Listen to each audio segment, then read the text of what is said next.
Welcome to cinema popcorn decoded. दोस्तों सोचिए, एक माँ जो एक आर्ट स्कूल में न्यूड मॉडल बनकर अपने बच्चे को पालती है। ये कोई चीप स्टोरी नहीं बल्कि एक बोल्ड और दिमाग हिला देने वाली आर्ट फिल्म है। तो आज हम देखेंगे कला और समाज की जंग को। बिना वक्त गवाए सीधे मूवी की तरफ चलते हैं। महाराष्ट्र के एक गाँव में सुबह का समय है। वहीं रहती है यमुना अपने बेटे लान्या के साथ। यमुना अपने इकलौते बेटे का माथा चूमती है और फिर कपड़ों की गठरी उठाकर निकल पड़ती है गाँव के तालाब की तरफ। तालाब पर गांव की बाकी औरतें भी कपड़े धो रही होती हैं। यमुना भी कपड़े धोते हुए मस्ती में आ जाती है और तालाब में कूदकर तैरने लगती है। कुछ देर के लिए वो अपने पति की घरेलू हिंसा से मिले मानसिक जख्मों से बाहर निकलती है। तालाब के दूसरे किनारे बैठी है मानिक, एक लड़की जो आधे कपड़ों में है। यमुना तैरते तैरते उसे निहारने लगती है, लेकिन तभी एक आदमी तैरता हुआ मानिक के पास आता है और उसे पानी में खींचकर उसके साथ छेड़छाड़ करने लगता है, जिसे सीधे शब्दों में डीप रोमांस कहा जा सकता है। यमुना ये सब दूर से देखती है और उसका चेहरा उतर जाता है, क्योंकि वो आदमी कोई और नहीं बल्कि उसका खुद का पति है, जिसका गांव की दूसरी औरत मानिक के साथ अफेयर चल रहा है। यमुना अंदर से टूट जाती है। उसका दिल कहता है यही इस पानी में डूबकर मर जाओ, और वो डूबती भी है, लेकिन कुछ पल बाद पानी से बाहर निकल आती है, शायद अपने बेटे लान्या को सोचकर, क्योंकि उसे अब भी एक उम्मीद है। लेकिन उसके चेहरे पर उसके पति की बेवफाई का दर्द साफ झलक रहा होता है। कुछ घंटे बाद यमुना अपने घर में उदासी और दर्द के साथ बैठी हुई है। तभी उसका पति आता है, पूरी तरह नशे में डूबा हुआ। आते ही वो यमुना को मारने लगता है और पूछता है तू नदी के किनारे क्या कर रही थी। उसी वक्त लान्या वहाँ पे आता है और अपनी माँ को बचाने की कोशिश करता है, लेकिन यमुना उसे बाहर जाने को कहती है और कहती है कि स्कूल चला जा। तब लान्या कहता है बिना फीस के टीचर स्कूल में घुसने नहीं दे रहा। इतना सुनते ही उसका बाप उसे लात मारकर बाहर निकाल देता है। यमुना तिलमिला उठती है और कहती है जो करना है अकेले में कर, बच्चे के सामने हाथ उठाने की जरूरत नहीं है।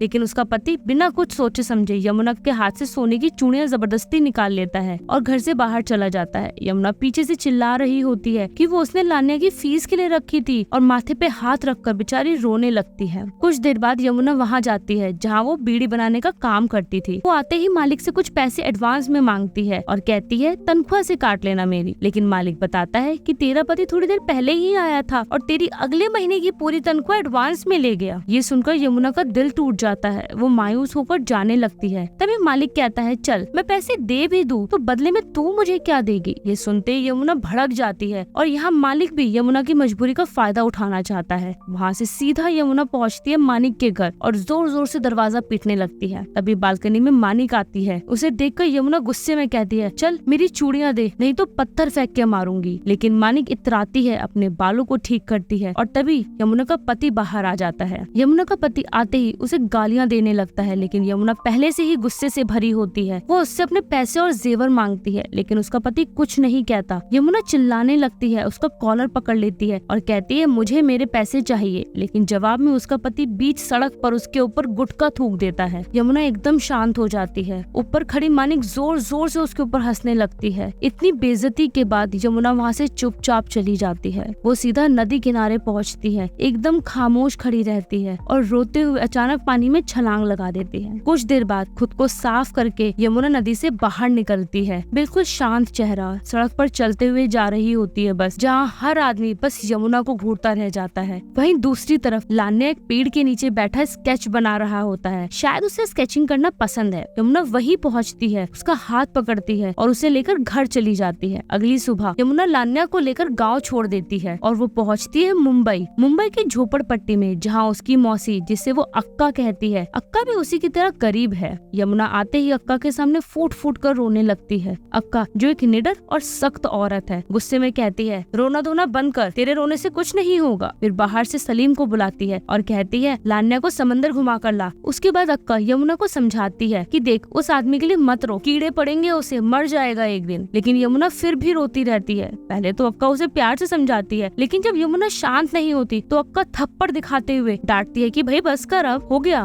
फिर अक्का अपने काम में लग जाती है। यमुना अपने काम में लग जाती है और अक्का अपना टीवी देखने में मस्त हो जाती है। तभी अक्का का पति आता है, यानी यमुना के मौसा जी। यमुना आगे बढ़कर उनके पैर छूती है और अक्का का पति अंदर चला जाता है। अब रात का वक्त है, सब सो रहे हैं, लेकिन यमुना बेचैन है। वो सोती हुई अक्का से धीरे से पूछती है अक्का मैं तेरे ऊपर बोझ नहीं बनना चाहती, कोई भी काम कर लूंगी। अक्का कहती है सो जा यमुना। लेकिन यमुना फिर से कहती है मैं कपड़े धो दूंगी, बर्तन घिस दूंगी, तू बस कोई भी काम दिलवा दे मुझे। अक्का करवट लेते हुए जवाब देती है मुंबई में काम करना इतना आसान नहीं है, जो होगा देखा जाएगा, अभी तो सो जा। सुबह के वक्त अपने दिन की शुरुआत करती है जगह जगह काम ढूंढकर, कभी किसी होटल में झांकती है, कभी किसी के घर के दरवाजे पर, और जब भूख सताती है तो एक वड़ा पाव खा लेती है, लेकिन जब कुछ देर बाद देखती है तो उसकी चप्पल भी टूट जाती है। उधर अक्का एक आर्ट कॉलेज में काम करती है झाड़ू लगाने का। यमुना काम के लिए भटक रही होती है और लान्या बुरी संगत में आगे बढ़ रहा होता है, यानी अब उसने सलीम के साथ सिगरेट पीनी भी शुरू कर दी है। अब काफी दिन बीत चुके हैं। सुबह के वक्त अक्का तैयार हो रही होती है। यमुना उसे बस चुपचाप देखती रहती है और अक्का के जाने के बाद यमुना अपने मौसा से पूछती है, अक्का कहाँ काम करती है मौसा? मौसा बताते हैं कि वो एक आर्ट कॉलेज में काम करती है जहाँ पेंटिंग बनाई जाती है, वहाँ पे सफाई का काम करती है। यमुना के दिल में कुछ तो सवाल उठता है और वो अक्का का पीछा करने लगती है। कॉलेज का गेट अक्का सर झुकाकर कहती है कि सब ठीक रखना रे देवा, यानी अक्का अपने काम की जगह को अपना सब कुछ मानती है। अक्का अंदर जाती है। यमुना भी छुपते छुपाते पीछे पीछे हो लेती है। वो देखती है कि अक्का पहले तो स्वीपर की जैकेट पहनकर सफाई करती है, फिर उसे उतार कर ऊपर की तरफ चल देती है। क्लासरूम में यंग लड़के और लड़कियां स्केच बोर्ड के लिए बैठे हैं। अक्का कमरे में जाती है और कहती है, अच्छी तस्वीरें निकालना, बेस्ट ऑफ लक। यमुना अंदर जाती है और वहीं खड़े होकर ऊपर जाने का रास्ता ढूंढ रही होती है, लेकिन उसकी नजर वहाँ लगी पेंटिंग पर नहीं जाती और यमुना सीढ़ी से डायरेक्ट ऊपर की तरफ का रास्ता नापती है और एक खिड़की से झांकती है। अगले ही पल उसकी आंखें चुंदिया जाती हैं। उसकी अक्का बिल्कुल न्यूड सबके सामने बैठी होती है और सारे स्टूडेंट्स उसका स्केच बना रहे होते हैं। तभी अक्का की नजर खिड़की पर पड़ती है और वह जोर से चिल्लाती है कि वहाँ कोई तो है। यमुना घबरा जाती है, वहाँ से भागती है बाहर की तरफ और बाहर आकर एक पेड़ के किनारे आकर रो पड़ती है। अगली सुबह नाले के किनारे अक्का ब्रश कर रही होती है। यमुना फूट पड़ती है, शर्म नहीं आती तुझे? अक्का यमुना से कहती है, अरे ज्यादा मत बोल, नहीं तो एक दूंगी तुझे। कुछ मिनट बाद अक्का एक लंबी सांस लेती है और कहती है, जब तेरे मौसा की नौकरी मिल से चली गई तो हमने कूड़े से निकाल कर खाना तक खाया है। तभी एक औरत को मुझ पर तरस आ गया। बस्ती की एक औरत ने काम दिलवाया और सुन, वहाँ कोई हमारे जिस्म को नहीं देखता, वो सब पढ़ाई का ही हिस्सा होता है। कम से कम वहाँ हम अपने कपड़े खुद उतारते हैं, बाहर तो लोग हमें कपड़ों में भी नंगा कर देते हैं। यमुना चुप होती है, धीरे से पूछती है, पैसे अच्छे मिलते हैं क्या अक्का? अक्का बताती है, 300 रुपए मिलते हैं हर दिन के। और फिर सावधानी से कहती है, पर ये बात घर में किसी को नहीं पता चलनी चाहिए, खासकर तेरे मौसा को। अक्का यमुना को समझाकर वहाँ से चली जाती है, लेकिन यमुना वहीं बैठी रहती है। रात का वक्त घर में बने एक छोटे से मंदिर के पास यमुना बैठी है, गहरी सोच में डूबी हुई। लान्या सो रहा है और उसे देखकर यमुना की आंखें भर आती है। वो अपने बच्चे का भविष्य सोचती है। और फिर अब अगली सुबह वही नाले के किनारे यमुना और अक्का बैठे होते हैं। यमुना पूछती है, कब से कर रही है ये सब काम? अक्का जवाब देती है, कम से कम 15-20 साल हो गए होंगे ये सब काम करते हुए। सब बंद कमरे में होता है, किसी को कुछ पता नहीं चलता। कुछ देर बाद अक्का उसकी आंखों में देखती है और कहती है, तू भी कर ले ये काम? यमुना झटक कर इनकार करती है, तेरे जैसी नहीं हूँ मैं। लेकिन अक्का प्यार से समझाती है, अपने लिए ना सही लान्या के लिए सोच। यमुना पीछे मुड़कर अपने बेटे को देखती है और कुछ कहती नहीं। अगले कुछ पल बाद यमुना नहा रही होती है, अपने शरीर को देखती है, सहमी हुई सी यमुना फिर धीरे से खुद पर पानी डालती है। फिर वही कॉलेज, अक्का और यमुना वेटिंग एरिया में बैठे होते हैं, जहाँ कुछ और मॉडल्स भी है, आदमी भी और औरतें भी। और फिर आता है एक टीचर, वो पूछता है, न्यूड मॉडल कौन बनेगा? अक्का यमुना की तरफ इशारा करती है। टीचर यमुना से पूछता है, are you ready for nude modelling? तो यमुना हिचकिचाकर पूछती है, ये न्यूड क्या होता है? अक्का समझाती है धीरे से। फिर यमुना जाने लगती है। अक्का पीछे से आवाज देकर रोकती है और अपनी आंखों से काजल निकालकर यमुना को नजर का टीका लगाती है और फिर कहती है कि जा, सब ठीक होगा। और यमुना चल देती है उस दरवाजे की तरफ जहाँ से शायद उसके लान्या का फ्यूचर जुड़ा हुआ है। अंदर टीचर सभी स्टूडेंट से कहता है, अब रेडी हो जाओ, सेशन शुरू होने वाला है। टीचर यमुना को बुलाता है और कहता है कि तुम वहाँ पीछे जाकर कपड़े बदल लो और चेहरा थोड़ा साइड में रखना। यमुना धीमे कदमों से पर्दे के पीछे की तरफ जाती है। वो साड़ी के पल्लू को पकड़ती है, हाथ कांपते हैं। एक बार रुकती है और सोचती है कि क्या करूँ, भाग जाऊँ यहाँ से। तभी उसकी नजर सामने दीवार पर टंगी एक पेंटिंग पर पड़ती है, एक माँ और एक बच्चे की।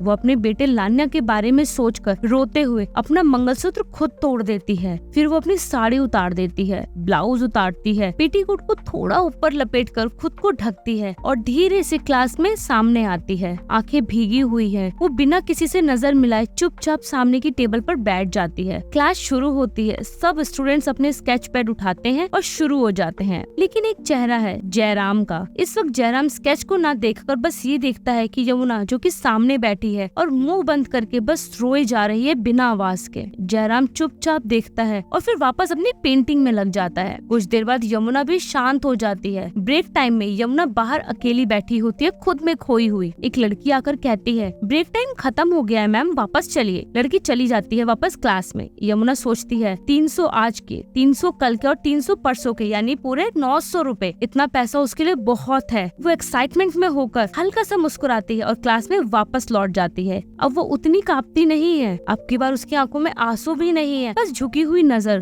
खैर क्लास खत्म होती है। यमुना खुद में ही बस चले जा रही होती है, लेकिन उसे पता ही नहीं कि जाना कहाँ है। तभी पीछे से जयराम आवाज देता है, अरे उधर नहीं। यमुना डर जाती है, फुर्ती से नीचे से एक पत्थर उठाती है, लेकिन जयराम शांत आवाज में कहता है, रुको, वहाँ एक कुतिया ने बच्चे को जन्म दिया है, अगर कोई उधर गया तो वो काट लेगी। यमुना कुछ नहीं कहती। जयराम भी सांस लेता है और कहता है, ध्यान रखना अपना, वहाँ से मत जाना, और फिर वहाँ से चला जाता है। अगला दिन फिर वही क्लासरूम। यमुना फिर से न्यूड होकर बैठी होती है। अंदर का डर अब कम है उसका। अचानक उसे प्यास लगती है। वो इशारे से पानी मांगती है, लेकिन पानी लाकर देता है उसे जयराम। कुछ घंटे बाद क्लास खाली हो जाती है। यमुना उठती है, हर स्टूडेंट की बनाई पेंटिंग देखती है। हर एक फ्रेम में उसी का चेहरा, उसी का जिस्म होता है। और अब सुबह का वक्त, आईने के सामने यमुना अपने बाल बनाती है। तभी एक तरफ से अक्का आती है। उसके पास आकर उसके माथे पर सिंदूर से बड़ी बिंदी बनाती है। अक्का की आवाज कड़क सी होती है और यमुना को समझाती है कि यहाँ सबकी नजरें बहुत गंदी हैं, हमेशा अकड़ के चलना और डरना किसी से भी नहीं।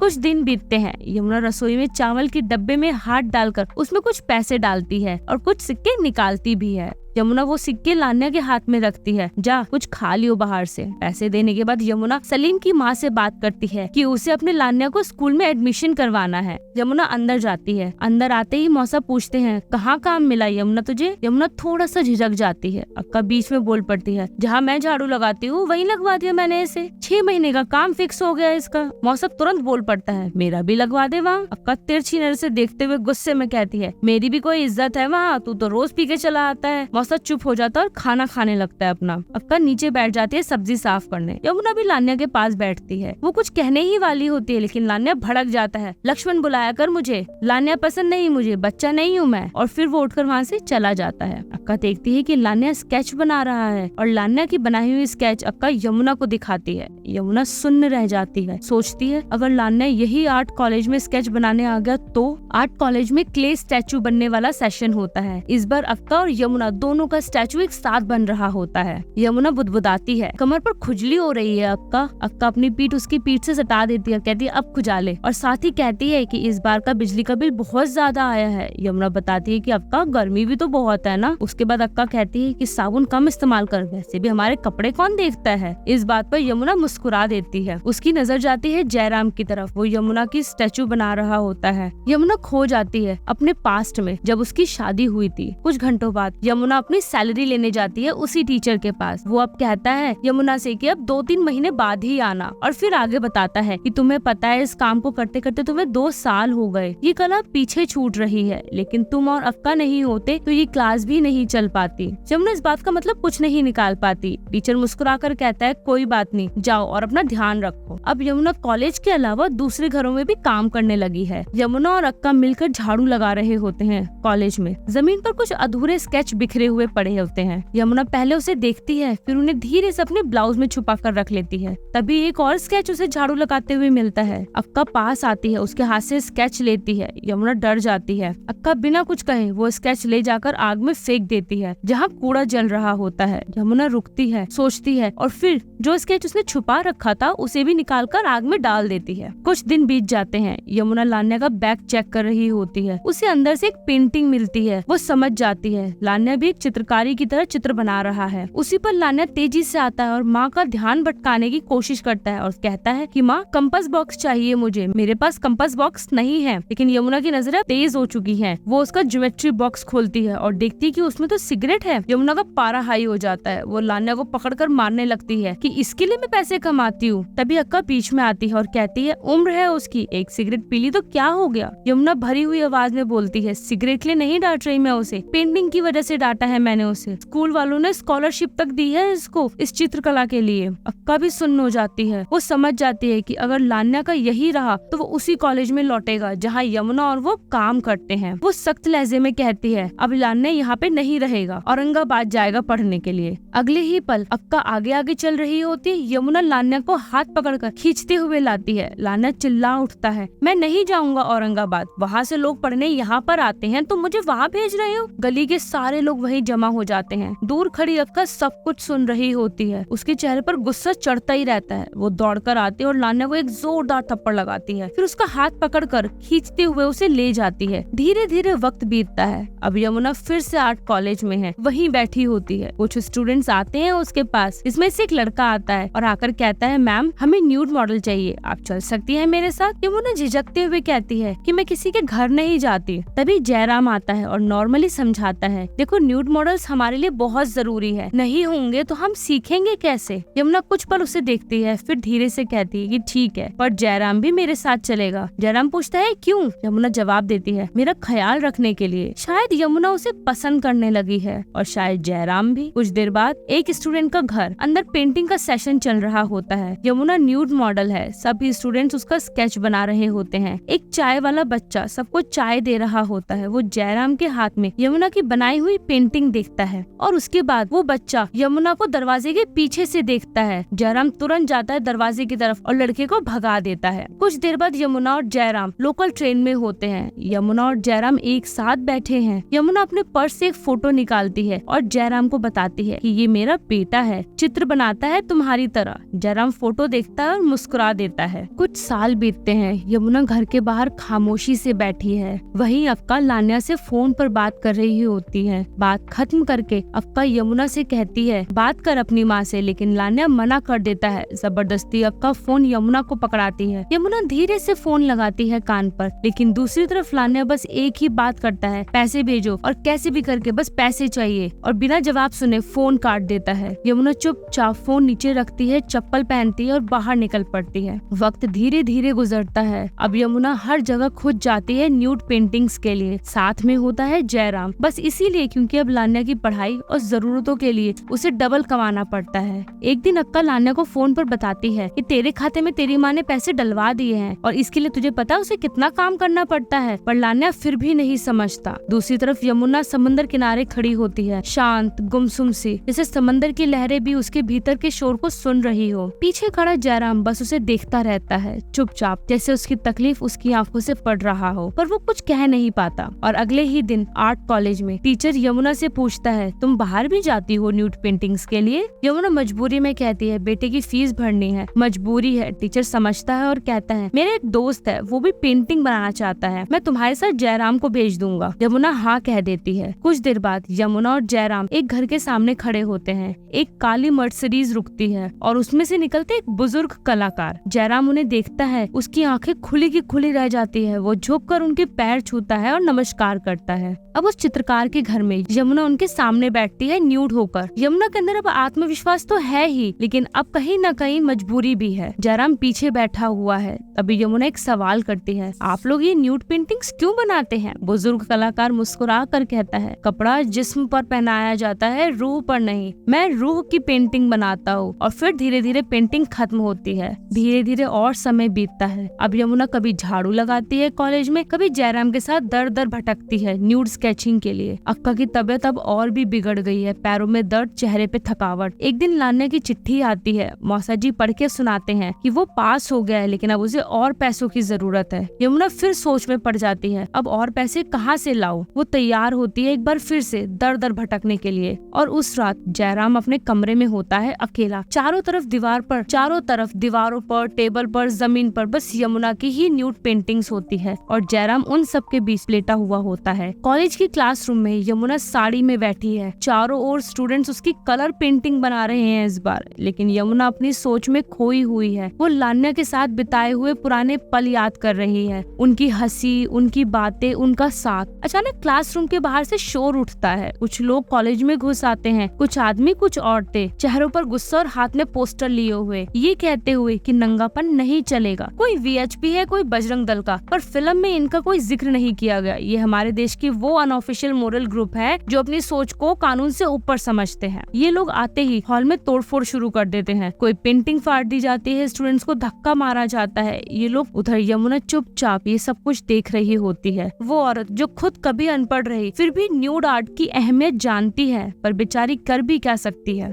थोड़ी देर बाद वो लोग चले जाते हैं। उसके बाद एक टीचर यमुना से कहता है, अगर तुम भी ये काम नहीं करोगी तो ये क्लास बंद हो जाएगी। यमुना बिना झिझके जवाब देती है कि सर, इस काम से मेरा घर चलता है, मेरे बच्चे की पढ़ाई की फीस जाती है और मैं इस कला की इज्जत करती हूँ, इसलिए मैं ये काम जरूर करूंगी। वो आगे बढ़ती है, झुककर पेंटिंग्स को साफ करती है, फिर सीढ़ियाँ चढ़कर उन तस्वीरों को दीवार पर लगाती है। उसकी ये हिम्मत देखकर पूरी क्लास रुक जाती है और सभी स्टूडेंट्स उसके लिए तालियां बजाते हैं। कुछ साल बीतते हैं, समय बीतता है। यमुना के मौसा की अब डेथ हो चुकी है। अब घर में बस अक्का, यमुना और लान्या है। अक्का के पैरों का दर्द अब और बढ़ गया है। यमुना बहुत प्यार से उससे बात करती है, उसका हाल पूछती है, उसे महसूस कराना चाहती है कि वो उसके लिए क्या क्या कर रही है, लेकिन लान्या हर बात का उल्टा जवाब देता है। आखिर में कहता है, मुझसे ये चित्रकला नहीं होगा, मैं दुबई जाकर मजदूरी करूंगा, पढ़ाई नहीं करूंगा। यमुना का दिल बैठ जाता है, वो चला जाता है। यमुना वहीं खड़ी रह जाती है, ना आंखों में आंसू है ना कोई शब्द। जिसके लिए वो सब कुछ कर रही थी उसी ने उसे इतना सब कुछ कह दिया। पीछे से अक्का रोती हुई कहती है हाथ जोड़कर, माफ कर दे यमुना, मैंने ही तुझे इस रास्ते पे ढकेला था, मैं ही गलत थी। अगली सुबह तेज बारिश है। यमुना आर्ट कॉलेज में ही खड़ी है। कुछ देर बाद जयराम आता है, जो कि अब प्रोफेसर बन चुका है, और यमुना जयराम से कहती है कि अब से मैं बस आपके और इस कॉलेज के लिए काम करूंगी, बाहर कहीं नहीं जाऊंगी। जयराम पूछता है क्यों, लेकिन यमुना जवाब नहीं देती और धीरे धीरे चलने लगती है। इसके बाद दोनों समंदर किनारे जाते हैं। बारिश अब और भी तेज हो चुकी है। पहली बार यमुना और जयराम दोनों अपने अपने दुख बांटते हैं। वहीं पता चलता है कि यमुना को इस शहर में इतने स्ट्रगल में पूरे 7 साल बीत चुके हैं, और यमुना रोने लगती है अपनी बातें बताते हुए। कुछ पल की खामोशी के बाद जयराम पूछता है, चाय पियोगी? यमुना मुस्कुराती है, कहती है हाँ। जयराम चाय लेने जाता है और यमुना वही है, समंदर की ओर देखती हुई उसकी तरफ बढ़ने लगती है, और जो हमेशा से सोच रही थी आज वो पूरा कर देती है, यानी सुसाइड कर लेती है। जब जयराम वापस आता है उसके हाथ से चाय छूट जाती है क्योंकि यमुना वहाँ नहीं होती। जयराम भागता है, चीखता है, और तब जयराम को पता चलता है कि यमुना ने आत्महत्या कर ली। शायद थक चुकी थी, टूट चुकी थी। और फिर अब कुछ साल बीतते हैं, वक्त बदलता है और अब लान्या बड़ा हो गया है, पूरा आदमी बन चुका है। एक दिन काम पर जाते हुए रास्ते में उसे वही पुराना आर्ट कॉलेज दिखता है। बोर्ड पर लिखा होता है न्यूड पेंटिंग्स का एग्जीबिशन। अंदर एक स्टैचू है, एक न्यूड स्टैचू, जिसे लान्या घूरने लगता है, और वहाँ काम कर रही औरत उसे देखती है, क्योंकि लान्या एक कला की नजर से नहीं बल्कि एक हवस की नजर से उसे देखता है। वो आगे बढ़ता है, एक एक कर पेंटिंग्स देखता है और पेंटिंग्स देखकर एक्साइटेड हो रहा होता है, और जैसे ही चेहरा देखता है उसकी माँ यमुना का दिखता है। पहचानते ही उसके पैरों तले जमीन खिसक जाती है। गुस्से में गुटका वही जमीन पर थूकता है और पीछे मुड़ता है। उसकी आंखों में गुस्सा और आंसू दोनों होते हैं। गालियां देते हुए तेज कदमों से जाता है जयराम के पास। भीड़ के सामने एक जोरदार थप्पड़ लान्या जयराम को मारता है, और यही एंड होता है न्यूड मूवी का। दोस्तों, ये फिल्म हमसे सवाल पूछती है कि क्या न्यूड बॉडी हमेशा वल्गर ही होती है, या फिर हमारी नजर ही उसे बेइज्जत बनाती है। आपको ये मूवी कैसी लगी मुझे कमेंट सेक्शन में जरूर बताना। मिलती हूँ आपसे न्यू मूवी एक्सप्लेनेशन के साथ। बाय।